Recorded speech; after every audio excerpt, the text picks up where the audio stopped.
Danau tapi laut, tapi danau, tapi laut. Hah? Maksudnya apa sih?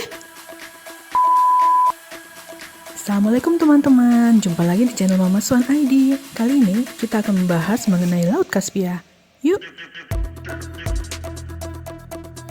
Ya, Laut Kaspia.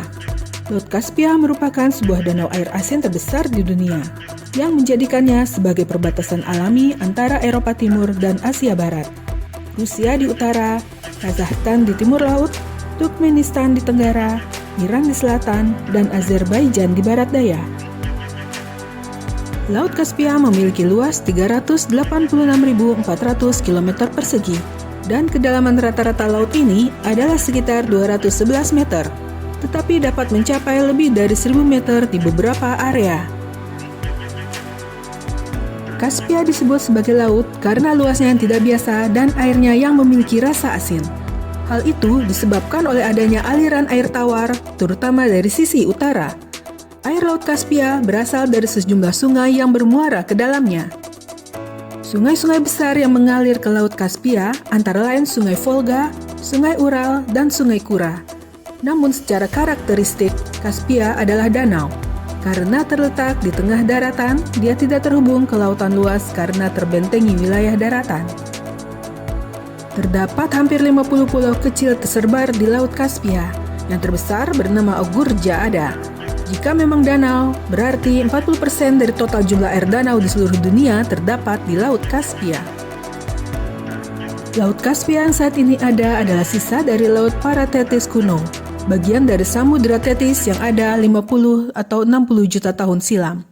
Ketika itu, Samudra Tetis terhubung ke Atlantik dan Pasifik. Kemudian selang ribuan tahun bergulir, platform benua mengalami pergeseran. Samudra Tetis kehilangan koneksi dengan Atlantik dan Pasifik. Hal ini menyebabkan terbentuknya Laut Kaspia, Laut Hitam, dan Laut Aral. Diperkirakan Laut Kaspia sudah berusia 30 juta tahun. Terdapat hampir 2.000 spesies dan subspesies hewan di sekitar Kaspia. Bahkan 400 diantaranya merupakan endemik wilayah itu, termasuk camar Kaspia, kura-kura Horsfield, ikan putih Kaspia, salmon Kaspia, dan anjing laut Kaspia sebagai satu-satunya mamalia di perairan itu. Lalu, ada juga satu jenis hewan yang sangat bernilai finansial tinggi di Laut Kaspia. Hewan itu adalah ikan beluga sturgeon. Beluga jenis ini merupakan ikan air tawar terbesar di dunia dan banyak ditangkap secara berlebihan karena harga jualnya yang tinggi. Ikan sturgeon inilah yang menghasilkan kaviar yang terkenal itu. Ekonomi sejumlah negara di sekitar Laut Kaspia sangat terkait dengan sumber daya alam yang terdapat di danau ini. Ekspor minyak dan gas alam cair adalah salah satu aspek utama perekonomian beberapa negara seperti Rusia, Kazakhstan, dan Azerbaijan. Laut Kaspia memiliki peran penting dalam sejarah, budaya, dan ekonomi di kawasan tersebut. Pemanfaatan sumber daya alam dan masalah lingkungan adalah beberapa isu kunci yang terkait dengan danau ini.